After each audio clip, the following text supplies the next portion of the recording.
नमस्कार, आवाज समाचार में आपका स्वागत है। आपके साथ मैं हूं विपिन भट्ट, लेकर हाजिर है इस वक्त के ताज़ा और अपडेटेड आवाज समाचार। तो सबसे पहले आपको बताएंगे इस वक्त की बड़ी हेडलाइंस।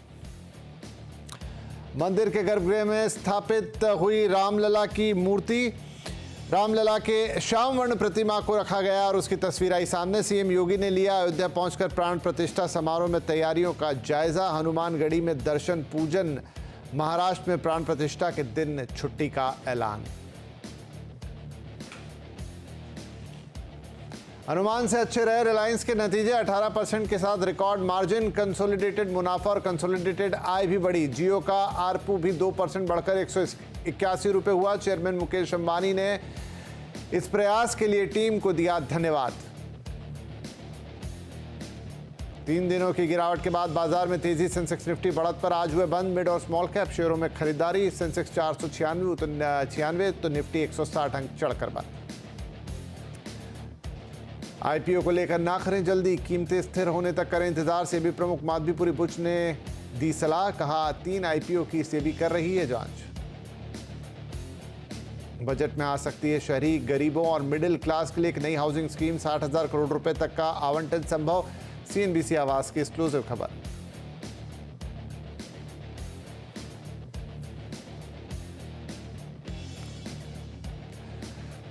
तो इस वक्त की बड़ी खबर, रिलायंस इंडस्ट्रीज ने तीसरी तिमाही के नतीजे जारी कर दिए हैं। कंपनी का कंसोलिडेटेड मुनाफा 10.9% बढ़कर 19,641 करोड़ रुपए रहा है। वहीं कंसोलिडेटेड आय 3.2% बढ़कर 2.48 लाख करोड़ रुपए हो गई है। रिलायंस के नतीजों पर और ज़्यादा जानकारी के लिए हम चलेंगे अपने सहयोगी सुमित मेहरोत्रा के पास। तो सुमित, कैसे हैं ये नंबर्स और क्या क्या डिटेल्स हैं? देखिए, रिलायंस इंडस्ट्रीज के तिमाही नतीजे जारी हुए हैं और अनुमान से बेटर साइड पे नंबर्स आते हुए दिखाई पड़े हैं कई पैरामीटर्स को लेकर।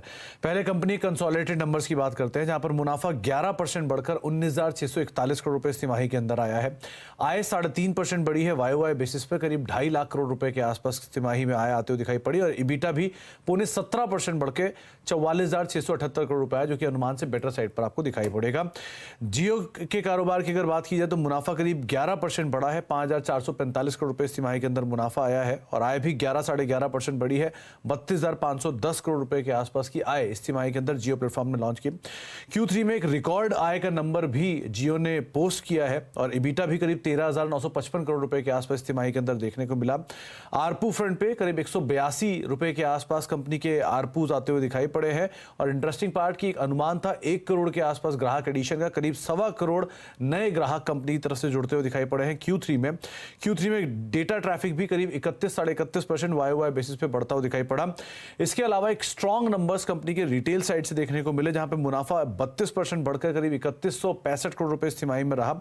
आय फ्रंट पर 22-23% की बढ़त रही और इबिटा रफली 31% बढ़कर करीब 6,258 करोड़ रुपए इस तिमाही में देखने को मिला और मार्जिन भी 8.5% के आसपास कंपनी ने पोस्ट किए। 252 नए स्टोर कंपनी की तरफ से और एडिशन होते हुए दिखाई पड़े। O2C कारोबार में जहां पे प्लांट मेंटेनेंस और इंस्पेक्शन शटडाउन भी था, उसके बावजूद भी अनुमान से बेटर साइड पे कारोबार देखने को मिला।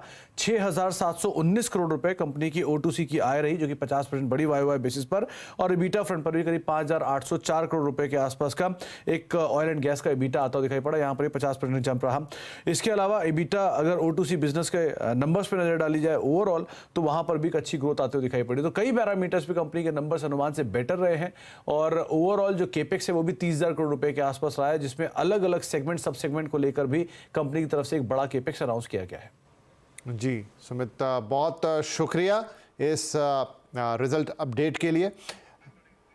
चलिए, मुकेश अंबानी जी ने इस जो कि रिलायंस के चेयरमैन हैं, अपने इस परफॉर्मेंस पर कंपनी के Q3 पे क्या कहा है आपको बताते हैं। RIL ने फाइनेंशियल परफॉर्मेंस के लिहाज से एक और शानदार तिमाही दर्ज की है, ये उनका कहना है। सभी बिजनेस वर्टिकल्स की टीम्स को उनके असाधारण प्रयासों के लिए वो धन्यवाद दे रहे हैं। इसके अलावा जियो पर भी उन्होंने अपने कमेंट्स दिए हैं और उनका कहना है कि उन्हें ये बताते हुए काफ़ी खुशी हो रही कि जियो ने दुनिया में सबसे तेज़ 5G रोल आउट किया है और अब देश के हर शहर, कस्बे और गांव में एक डिजिटल फास्ट ट्रैक कनेक्टिविटी है ब्रॉडबैंड की, जो जियो की बदौलत हो पाई है। RIL के फाइनेंशियल परफॉर्मेंस के लिहाज से एक शानदार तिमाही दर्ज की, जैसा कि हम आपको बता रहे थे कि ये रिलायंस के चेयरमैन मुकेश अंबानी ने इन नतीजों पर कहा है। लेकिन एक्सपर्ट इन नतीजों पर क्या कहते हैं, अम्बरीश बलीगा ने रिलायंस के नतीजों पर अपनी राय रखी। नंबर्स तो ठीक ठाक है, स्लाइटली बेटर देन जो एक्सपेक्टेड था उससे थोड़ा बहुत बेटर है। And clearly I think the performances come from retail as well as Jio, and Jio का जो परफॉर्मेंस था is clearly better than what was expected. As far as O2C is concerned, due to closure clearly उतना expectation नहीं था, but still I think it's perform slightly better than what was expected even in that space. Despite जो GRMs fall किए हैं उसके बावजूद I think performance was decent. और साथ में आपको ये बता दें कि जो चैनल इस वक्त आप देख रहे हैं CNBC आवाज़ और नेटवर्क 18 का हिस्सा है और इसका sole beneficiary independent media trust है, जिसका स्वामित्व रिलायंस इंडस्ट्रीज के हाथों में है। लगे हाथों बात कर लेते हैं आज के बाजार की। 3 दिनों की गिरावट के बाद आज बाजार में तेजी लौटते हुए दिखाई दी, जहां सेंसेक्स निफ्टी बढ़त के साथ बंद हुए। सेंसेक्स 496 पॉइंट तो निफ्टी 160 अंकों की तेजी लेकर बंद हुआ। वहीं मिड कैप और स्मॉल कैप शेयरों में भी आज खरीदारी का दिन रहा। आदित्य बिरला सन लाइफ AMC के CIO महेश पाटिल का कहना है कि मिड कैप स्मॉल कैप में रिटर्न के बाद अब लार्ज कैप में रिटर्न बन सकते हैं, इसलिए निवेशक लार्ज कैप पर फोकस बढ़ा सकते हैं। मार्केट में हालांकि लास्ट 2 महीने में देखा तो मार्केट में काफ़ी तेज़ी आई है। सो काफ़ी बार कंपनीज़ को प्राइसेस चेस करने पड़ते हैं, बट आई थिंक एक अच्छी बात है कि मार्केट की ब्रेड्थ ओवरऑल काफ़ी अच्छी। हमें बीच में लग रहा था कि मिड कैप और स्मॉल कैप सेक्टर में थोड़ी करेक्शन आ सकती है, हालांकि हमने ज़्यादा कुछ वहाँ पे देखा नहीं है। तो हमें लग रहा है कि यहाँ से अभी थोड़ा लार्ज कैप जो स्टॉक्स हैं वहाँ पे रिस्क रिटर्न जो है काफ़ी बेहतर है। सो वहाँ पे हमारा ज़्यादा रुझाव रहेगा आगे जाते हुए। बट अगर मीडियम टर्म व्यू लेते हैं मार्केट के ऊपर, तो हमें लग रहा है कि मार्केट की जो निफ्टी की जो P मल्टीपल है जो लगभग लॉन्ग टर्म एवरेज के आसपास है, तो यहाँ से जो अर्निंग्स ग्रोथ आएगी कंपनी की, आई थिंक उतने रिटर्न्स आपको मार्केट में मिल सकते हैं। सेबी ने निवेशकों से कहा है कि IPO को लेकर हड़बड़ी घातक हो सकती है, इसलिए अच्छा है कि स्टॉक का प्राइस स्टेबल तक होने तक इंतजार करें। AIBI कॉन्फ्रेंस में सेबी की चेयरपर्सन माधवी पुरीपुच ने कहा है कि रेगुलेटर 3 IPOs के सब्सक्रिप्शन में हेराफेरी की जांच कर रहा है। The price discovery mechanism of IPOs is imperfect. And therefore, if a retail investor, not a trader, not the one who wants to flip on day 1 or day 7, because then you're a trader, you're taking the risk, you know the odds, ऊपर भी जा सकता है, नीचे भी जा सकता है. If you're an investor, which means you want to hold for a reasonable period of time, then really speaking, why are you wanting to take this risk of ऊपर भी जा सकता है, नीचे भी जा सकता है? Wait until the price stabilizes. Possibly wait until the first set of quarterly results come. There is no hurry and there is no impact cost for a retail investor. Now, institutions, if they want to wait and buy in the secondary market, there'll be huge impact cost. So I can understand an institutional investor wanting to come into an IPO, and they also have the wherewithal to independently assess the value. But for a retail investor, if you want to play the odds, come into the IPO market. Then if you win, good. If you lose, it's part of your gamble.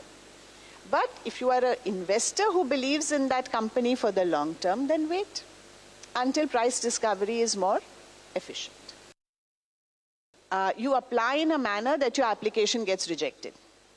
So you put in hundreds and hundreds of crores of applications with multiple PANs, knowing full well that they will get rejected. So the whole purpose of applying is to inflate the number, knowing full well that it will get rejected, right?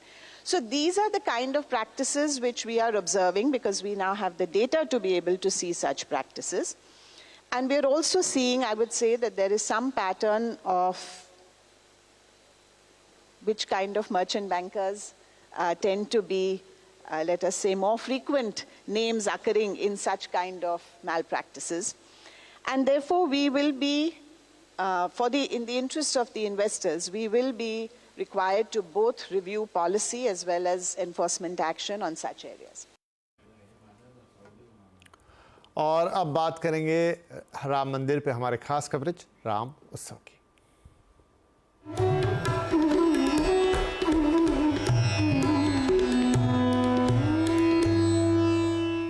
आपको कराते हैं रामलला के दर्शन। कल गर्भगृह में रामलला की मूर्ति को स्थापित कर दिया गया। रामलला की मूर्ति श्याम वर्ण की है। ये तस्वीर गर्भगृह के अंदर की है। 22 जनवरी को प्रभु श्री राम की इसी मूर्ति की प्राण प्रतिष्ठा की जाएगी। मूर्ति काले रंग की शालिग्राम पत्थर से निर्मित है और इस मूर्ति को कर्नाटक के मूर्तिकार अरुण योगराज ने तैयार किया है। फिलहाल आप मूर्ति पर एक पीले रंग की पट्टी उनकी आंखों पर देख रहे हैं। इसे प्राण प्रतिष्ठा के बाद खोला जाएगा। खबरें ये हैं कि उसके बाद प्रधानमंत्री मोदी खुद सोने की सलाइयों से इस मूर्ति में प्रभु श्री राम की इस मूर्ति को काजल का श्रृंगार करेंगे और उन्हें श्रृंगार करने के बाद शीशा भी दिखाएंगे।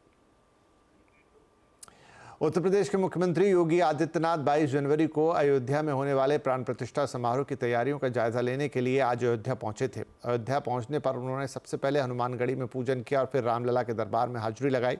इस दौरान सीएम योगी ने राम मंदिर परिसर का भी भ्रमण किया। सीएम योगी मंदिर परिसर के सामने बेहद खुश दिखे। इसके बाद वे बोट की सवारी पर भी निकले। आइए राम मंदिर प्राण प्रतिष्ठा समारोह को लेकर सीएम योगी आदित्यनाथ ने क्या कुछ कहा वो आपको सुनवाते हैं।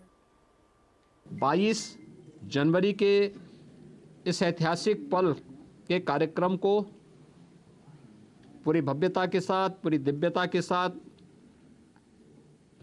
सुरक्षित और सुव्यवस्थित तरीके से संपन्न करने के लिए अपनी तैयारियां लगभग पूरी कर ली हैं। अंतिम चरणों में सारी कार्रवाई उनकी चल रही है और युद्ध स्तर पर इसे हम समयबद्ध तरीके से आगे बढ़ा देंगे। राम मंदिर के मुख्य पुजारी सत्येंद्र दास जी महाराज ने कहा कि प्राण प्रतिष्ठा के बाद 56 भोग लगाए जाएंगे। ये 56 प्रकार के जो सामने रखा है, यह भोग ही उस दिन 22 जनवरी को जब प्राण प्रतिष्ठा हो जाएगी उसके बाद भोग लगना है। सारे कार्यक्रम तो पंडित जो वहाँ आचार्य हैं उनके द्वारा होगा, लेकिन जब भोग लगने की बात होगी तो पुजारी की जरूरत पड़ेगी। इसलिए इसको ले जा करके और वहाँ प्रथम भोग जो है रामलला को लगाया जाएगा और वहाँ इसको फिर उसके बाद वहाँ वितरण किया जाएगा भक्तों में। 22 जनवरी को राम मंदिर प्राण प्रतिष्ठा के चलते लोग प्रसाद में मिठाई भी बांटेंगे। हमारे संवाददाता केतन जोशी ने अहमदाबाद में एक स्वीट शोरूम में जाकर ये पता लगाने की कोशिश की कि कौन कौन सी मिठाइयाँ अब ज़्यादा बिक रही हैं और किन की डिमांड ज़्यादा है, क्योंकि राम मंदिर के प्राण प्रतिष्ठा समारोह को लेकर पूरे देश में उल्लास है और हर जगह मिठाइयां बांटने की तैयारी है। रामोत्सव के चलते पूरे देश में मिठाई की मांग में बहुत ही बढ़ोतरी हुई है। अगले 4-5 दिन तक इसी तरह की आपको देखेंगे कि जो मिठाई की सजावट है अलग अलग शोरूम में देखने को मिलेगी और नमकीन से हटकर अब पूरा ध्यान मिठाई के ऊपर दिया जाता है। इस वक्त हमारे साथ है जय हिंद स्वीट के मैनेजर, आइए उनसे बात करते हैं कि किस तरह की डिमांड है। अमित भाई, अभी डिमांड किस तरह की है? अभी है सर वो बेसन लड्डू है, मोतीचूर लड्डू है और प्रसाद में पेड़े है, ये सब की डिमांड बहुत है अभी। और बड़े बड़े एनजीओ मंदिर है, बड़ी बड़ी कंपनियां हैं, वहाँ से भी इंक्वायरी अभी चल रही है और अच्छी तरह ऑर्डर चल रहे हैं। और अभी क्या है, 10 दिन तक हम प्रसाद में ही फोकस रखेंगे पूरा। मिठाई भी वो स्वीट भी वही बनाएंगे हम। बिल्कुल, तो हम कह सकते हैं कि अभी जो दिवाली में मिठाई की डिमांड रहती है उससे अधिक शायद इन दिनों में रहने वाली है और पूरा देश रामोत्सव में लीन है और सबको मुंह मीठा करने पाए, इसलिए मिठाई लोग जमकर खरीदारी कर रहे हैं। केतन जोशी, अहमदाबाद। रामधुन पर पूरा विश्व मगन हो रहा है और अयोध्या में भी इन दिनों रामधुन पर बजने वाला बैंड सबका मन मोह रहा है। वाराणसी में यूपी पुलिस की 36वीं बटालियन पीएसी की बैंड पार्टी 15 दिनों से अयोध्या में डेरा डाले हुए है। रामधुन, राम जानकी धुन की प्रैक्टिस रोज हो रही है। इस बैंड पार्टी से खास बातचीत की हमारे सहयोगी लक्ष्मण रॉय ने।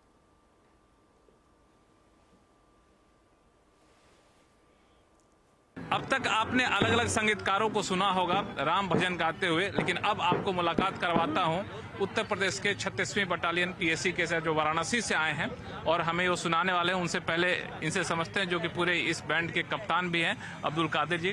कादिर जी, कब से आप ये बजाते हैं बैंड? ये बैंड तो हम लोग 86 से बजा रहे हैं। 86 में भर्ती हुए तब तक से बैंड अपना तो यहाँ पे किस मकसद से? हम 15 दिन की तैयारी करके मैं राम जी के लिए मैं यहाँ आया हूँ। अच्छा। और राम धुन बजा रहे हैं और राम जानकी बजाएंगे। 22 जनवरी को क्या आपका 22 जनवरी को यही सब बजाएंगे, भक्ति लाइन वाला गाना बजाएंगे। कोई बढ़िया गाना सुना देंगे मुझे?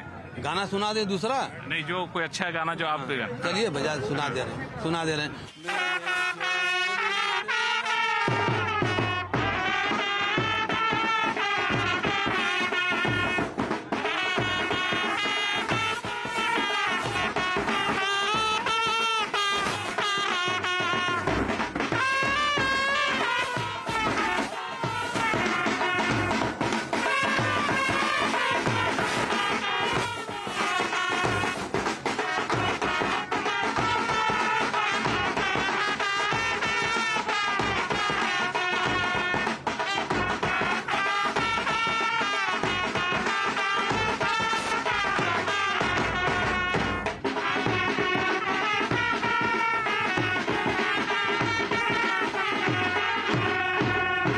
बहुत बढ़िया, बहुत बढ़िया। अब तक हम लोग सुनते थे बड़े बड़े संगीतकारों को, आपने देखा कि यूपी पुलिस में कितना दम है और 22 तारीख की तैयारियां कितनी बेहतरीन है।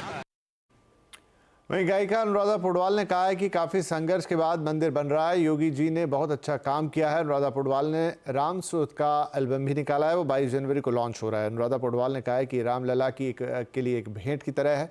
उनसे बात की हमारी सहयोगी प्रीति सोमपुरा ने। तो आपकी जिंदगी में श्री राम लल्ला का महत्व कितना है? हर हिंदुस्तानी के जीवन में राम का पूरा ही महत्व है। मुझे नहीं लगता कि कोई हिंदुस्तानी ऐसा होगा जो राम को नहीं मानता है, क्योंकि ये हमारे हिंदुस्तान के सनातनियों के ये युग पुरुष है और इसीलिए राम तो हर एक के जीवन में होते ही हैं। बालक राम की मूर्ति है, तो उसको देखकर आपको पहले क्या लगा? कौन सा गीत आपके मन में आया वो मूर्ति देखकर? सबसे पहले तो गीत संगीत की बाद में बात, लेकिन बहुत खुशी हुई ये देख करके कि फाइनली वहाँ पर मूर्ति विराजमान है, क्योंकि सपना सा लगता था और कोई कॉन्क्रीट डिसीजन नहीं हो पाता था। लेकिन रामलला ने ही शायद डिसाइड किया होगा कि अब बहुत समय हो चुका, मुझे आना ही पड़ेगा। राम का गीत अगर कहूँ तो मीरा की एक रचना है, जो एक ही रचना जो मीराबाई ने राम जी पे लिखी, वो है वस्तु अमोलिक दिए मेरे सतगुरु, कृपा कर अपनायो पायो जी मैंने राम रतन धन पायो। जन्म जन्म की पूंजी पाई, जन्म जन्म की पूंजी पाई, जग में सभी खोवायो पायो जी मैंने राम रतन धन पायो। 22 जनवरी को रामलला की प्राण प्रतिष्ठा से पहले लोग अपने घरों में भी उत्सव की तैयारियां कर रहे हैं। 22 जनवरी को शुभ मुहूर्त में घर पर कैसे करें पूजा पाठ और रामलला की प्राण प्रतिष्ठा का क्या है महत्व, आज हम आपको बताएंगे। ये सारी बातें अपने खास कार्यक्रम राम उत्सव में अब से कुछ देर बाद 7:57 पर, जहां पर भजन और संगीत की भी महफिल रहेगी। अंतरिम बजट में सरकार शहरी गरीब और मिडिल क्लास के लिए नई हाउसिंग स्कीम का ऐलान कर सकती है। सूत्रों के मुताबिक इस स्कीम के लिए 60,000 करोड़ रुपए तक का प्रावधान किया जा सकता है। ज़्यादा डिटेल्स के साथ मौजूद है हमारे संवाददाता आलोक प्रियदर्शी। आलोक, किस किस तरह की छूट मिल सकती है? बिल्कुल, देखिए, शहर में एक अदद आशियाना बनाने की सोच रहे लोगों के लिए अच्छी खबर है। दरअसल अंतरिम बजट में सरकार शहरी गरीब और मिडिल क्लास के लिए एक नई हाउसिंग स्कीम का ऐलान कर सकती है। सीएनबीसी आवाज को सूत्रों से जानकारी मिली है कि सरकार इसके लिए 60,000 करोड़ रुपए तक का प्रावधान कर सकती है। इस स्कीम के तहत जो लोग घर खरीदते हैं या फिर घर बनाने के लिए लोन लेते हैं, उस लोन पर जो ब्याज देते हैं उस पर 3 से 6% तक की सब्सिडी मिल सकती है, यानी कि छूट मिल सकती है। ये एक इंटरेस्ट सबवेंशन स्कीम होगा और इसके लिए एक लिमिट तय की जा सकती है और लिमिट 50 लाख रुपए तक का लोन लेने के लिए हो सकती है। दरअसल प्रधानमंत्री नरेंद्र मोदी ने लाल किले के प्राचीर से एक ऐसी स्कीम का जिक्र किया था, उसके बाद से हाउसिंग मिनिस्ट्री ने इस प्रपोजल को मूव किया था, लेकिन इस प्रपोजल को वित्त मंत्रालय की तरफ से अभी हरी झंडी मिलने का इंतजार था और फाइनली इस पर कई सारे क्वेरीज हुए और फाइनली ये प्रपोजल अभी प्रधानमंत्री कार्यालय में पड़ा हुआ है। ऐसी उम्मीद की जा रही है कि ये जल्द ही इस पूरे स्कीम को अंतरिम बजट में ऐलान करने के लिए तैयार किया जा रहा है। और मैं बता दूं कि ये स्कीम में पहले ही जो ईडब्ल्यूएस कैटेगरी के तहत जो प्रधानमंत्री आवास योजना के तहत स्कीम चल रही थी उसको छोड़कर बाकी सभी स्कीम को डिसकंटिन्यू कर दिया गया है। जो क्रेडिट लिंक सब्सिडी स्कीम जिसके तहत लोन पर छूट मिलती थी उसको भी बंद कर दिया जाए। इसलिए माना जा रहा है कि ये पूरी स्कीम एक नए सिरे से लाई जा सकती है। जी शुक्रिया। अब बात करेंगे दावोस में चल रही वर्ल्ड इकोनॉमिक फोरम की, जहां पर सालाना बैठक का आज आखिरी दिन है। सीएनबीसी आवास की टीम भी दावोस पहुंची हुई है। सीएनबीसी टीवी 18 के मैनेजिंग एडिटर शिरीन भान ने केंद्रीय महिला और बाल विकास मंत्री स्मृति ईरानी से वहां खास बातचीत की। कि डावोस में किस प्रकार की चर्चा रही है भारत को लेकर और क्या उम्मीद लेके आप आई थी और क्या उम्मीद लेके आप जा रही हैं? मैं उम्मीद लेकर नहीं जा रही हूँ, मैं यहाँ से भारत के प्रति सम्मान लेकर जा रही हूँ। भारत के प्रधानमंत्री के प्रति विश्वास का जो अंतर्राष्ट्रीय स्तर पर माहौल है, उनकी प्रधानमंत्री जी के प्रति जो आस्था है, प्रधानमंत्री जी के प्रति उनका जो निवेदन है और प्रधानमंत्री जी के प्रति और भारत की प्रतिभा के प्रति उनके मध्य में जो उत्साह है, वो संदेशे लेकर जा रही हूँ। लेकिन साथ में हमारे यहाँ जो मंत्री हैं हरदीप पुरी जी, जो पेट्रोकेमिकल्स, हाउसिंग, इन सब विषयों को संभालते हैं, वो इन्वेस्टमेंट्स के प्रॉमिसेस लेकर जा रहे हैं। इस पटल पर हमने टेक्नोलॉजी के ऊपर चर्चा देखी है, तो हिंदुस्तान ने कैसे टेक्नोलॉजी को लोकतांत्रिक ढांचे में ढालकर विशेष रूप से महिला, बच्चे, जनजातीय समाज और जो हमारी वो एस्पिरेशनल ब्लॉक्स हैं जहाँ पर कई चुनौतियाँ थी जिनको समाधान में प्रधानमंत्री मोदी ने परिवर्तित किया है, इन सब के संदर्भों में न सिर्फ विश्वास लेकर जा रहे हैं बल्कि इन्वेस्टमेंट का, निवेश का आश्वासन भी। बजट आ रहा है और लोगों को यही उम्मीद है कि जिस प्रकार का माहौल बना हुआ है उसको लेकर आगे और रिफॉर्म लेके जा सकते हैं। मैं भारत के साधारण नागरिक को विशेष रूप से आभार व्यक्त करना चाहती हूँ। प्रधानमंत्री मोदी ने उनसे 2014 में कहा था कि अगर आप अपनी सिलेंडर की सब्सिडी छोड़ दें तो मैं ज़्यादा से ज़्यादा गरीब औरतों को गैस सिलेंडर दिलवा सकता हूँ। आज 10 करोड़ गरीब बहनों को सिलेंडर मिल रहा है क्योंकि भारत के टैक्स पेयर ने नरेंद्र मोदी को समर्थन किया। प्रधानमंत्री मोदी ने जीएसटी का एक बहुत बड़ा काम जो वर्षों से लंबित था हमारे देश में, और मुझे लगता है कहीं ना कहीं हमारे नेतृत्व के मनोबल को ये दर्शाता है, क्योंकि टैक्सेशन के बारे में चर्चा करना बड़ा आसान है लेकिन उसको एक राष्ट्रीय स्वरूप देना, सभी राज्यों को अपने संग लेकर चलना बहुत मुश्किल है। प्रधानमंत्री मोदी ने यह भी आश्वस्त किया था कि टैक्स रिफॉर्म के दृष्टिकोण से ईज़ ऑफ एंगेजमेंट जो होगा टैक्स डिपार्टमेंट के साथ, उसको भी हमने डिजिटली दिया है। और नागरिक जानता है कि नरेंद्र मोदी की सरकार, विशेषतः नरेंद्र मोदी खुद, बिकॉज मेरा यह मानना है कि अब वो व्यक्ति नहीं रहे हैं, वो अब एक मूवमेंट बन गए हमारे देश में। उनका विश्वास है कि अगर मोदी है तो मुमकिन है, तो हम कहते हैं पॉलिटिकली, लेकिन उनका विश्वास है कि एक एक जो ट्रेजरी में या हमारा जो टैक्स जो करता है, वो जो एक एक रुपया जमा करते हैं अपना, वो हिंदुस्तान में इंफ्रास्ट्रक्चर को और भी सुदृढ़ करने के लिए इस्तेमाल किया जाएगा, सामाजिक न्याय के लिए इस्तेमाल किया जाएगा। तो मोदी ने मिशन मार्स पर भी भिजवाया, चांद पर भी भिजवाया, सूर्य को भी देखा, लेकिन साथ ही धरातल पर 80 करोड़ नागरिकों को मुफ्त का राशन भी दिलाया बिना कोई टैक्स बढ़ाए। तो इसका अप्रिसिएशन है। बजट तो जैसे कि आप जानते हैं शिरीन जी कि आप बहुत ही बड़े स्वरूप में उसकी चर्चा करेंगे। प्रधानमंत्री नरेंद्र मोदी कर्नाटक के बाद आज चेन्नई पहुंचे, जहां पीएम मोदी का मेगा रोड शो हुआ। इस दौरान चेन्नई की जनता ने प्रधानमंत्री का जोरदार स्वागत किया। लगभग 4 किलोमीटर लंबे रास्ते में भरतनाट्यम, पारंपरिक संगीत और कलाकारों के साथ साथ लोक कलाकारों ने उनका स्वागत किया। इसके साथ ही पीएम मोदी ने खेलो इंडिया यूथ गेम्स का उद्घाटन किया। आपको बता दें कि पीएम मोदी दक्षिण भारत के दौरे पर हैं। आज उन्होंने महाराष्ट्र, कर्नाटक और तमिलनाडु का दौरा किया। और आवाज समाचार में फिलहाल इतना ही, लेकिन CNBC आवाज पर खबरें और कार्यक्रम आपके लिए लगातार जारी हैं। आप हमारे सोशल मीडिया प्लेटफॉर्म्स पर भी जाकर ताज़ा खबरें और अपडेट ले सकते हैं। साथ ही राम मंदिर और आने वाले बजट से जुड़ी तमाम खबरें भी वहां आपको मिलेंगी। नमस्कार।